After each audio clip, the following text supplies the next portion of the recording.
l'animation du réseau et des partenaires et le montage d'actions par rapport à des journées comme celle-ci au niveau de la journée de la femme du 8 mars.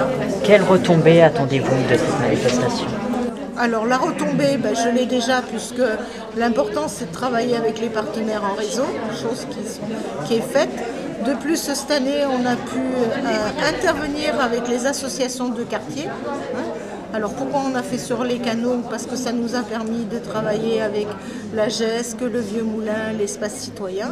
Et à partir de là, la retombée qu'on en attend, c'est surtout que les gens puissent trouver des informations. Ce n'est pas une retombée ni de chiffres, ni de la quantité de personnes qui viendra, mais surtout que les gens trouvent les informations qu'ils souhaitent. Quelles sont les missions et les objectifs de cette association? On est avant tout un réseau de femmes ayant des responsabilités professionnelles, associatives ou politiques pour nous retrouver sur des thématiques autour de l'emploi de la femme. Donc on se retrouve une fois par mois et l'idée c'est d'aider ces femmes dans leur définition de projet professionnel, sur leur CV, sur leur parcours, sur leur présentation et de leur faire bénéficier de notre réseau. Quel est votre point de vue par rapport à cette matinée? Eh bien écoutez, je suis très contente de participer pour faire connaître la Maison de la Justice et pour faire connaître nos champs d'action, même si aujourd'hui c'est plus axé sur la violence conjugale, mais je distribue nos petites plaquettes et dedans les gens pourront voir que nous avons un champ très très large d'action. Les organisatrices plus exactement m'ont demandé si je pouvais venir présenter un atelier d'arts martiaux et j'ai dit oui. Et par les temps qui courent, ça peut toujours être utile d'avoir l'état d'esprit de se défendre plutôt que de se laisser faire.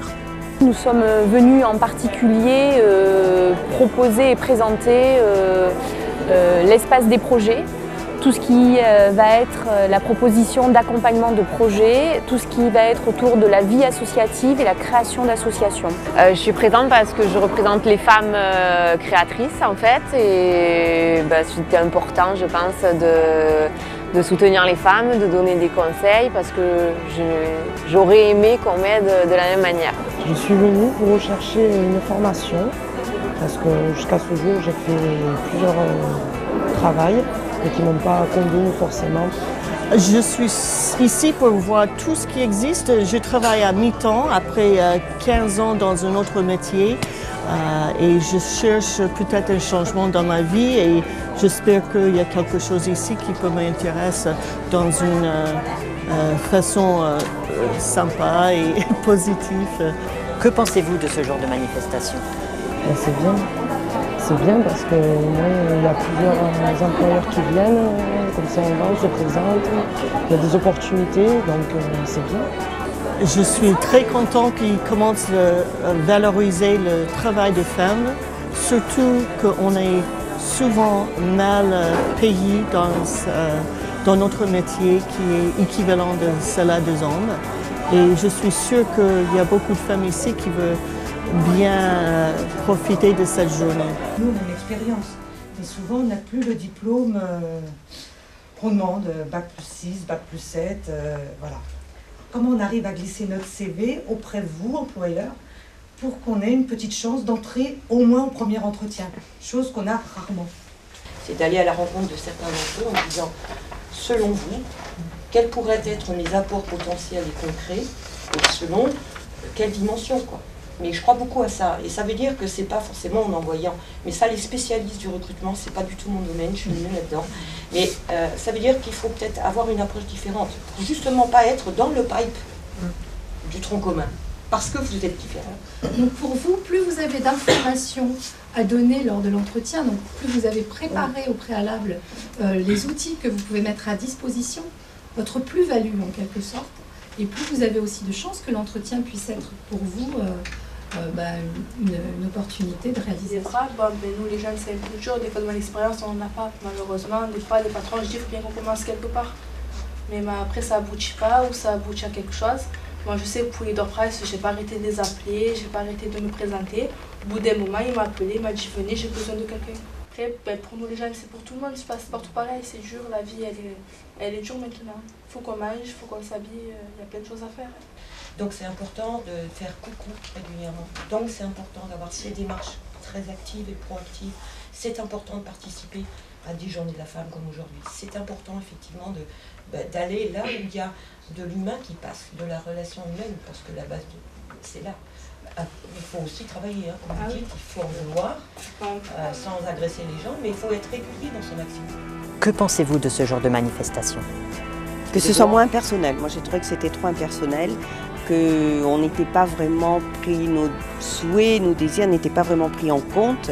Et comme disait ma collègue, c'était trop diffus, c'était trop général. Parce qu'il y avait des personnes qui étaient très intéressantes, moi je pense, qui se sont déplacées, qui nous ont consacré du temps, elles ont du travail. Et c'est vrai que je trouve qu'elles, peut-être comme nous, ont été frustrées de ne pas pouvoir plus échanger.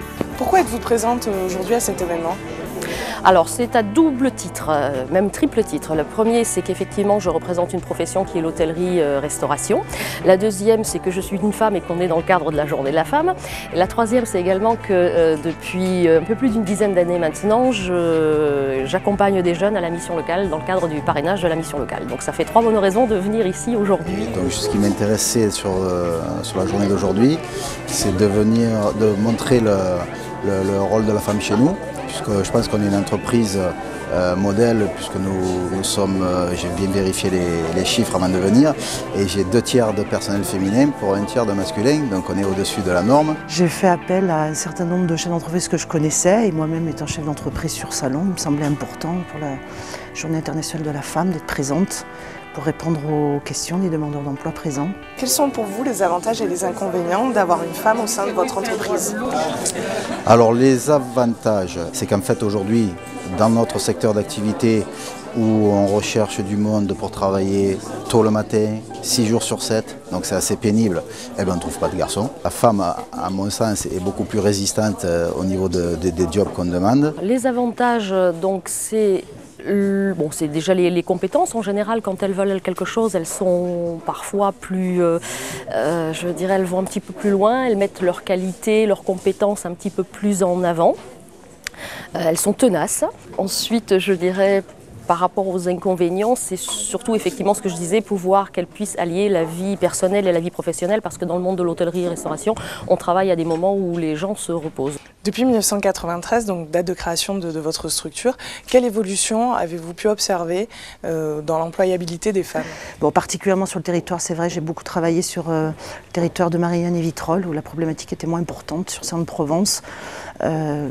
L'emploi des femmes pose un certain nombre de problèmes. C'est-à-dire qu'en gros, je pense que 70% des demandeurs d'emploi sur Sainte-Provence sont des femmes.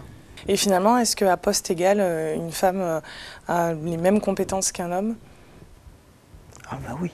Je vous dis, hormis des postes super techniques où là, ça peut poser effectivement des problèmes d'embaucher une femme, mais les femmes peuvent occuper toutes les fonctions dans l'entreprise.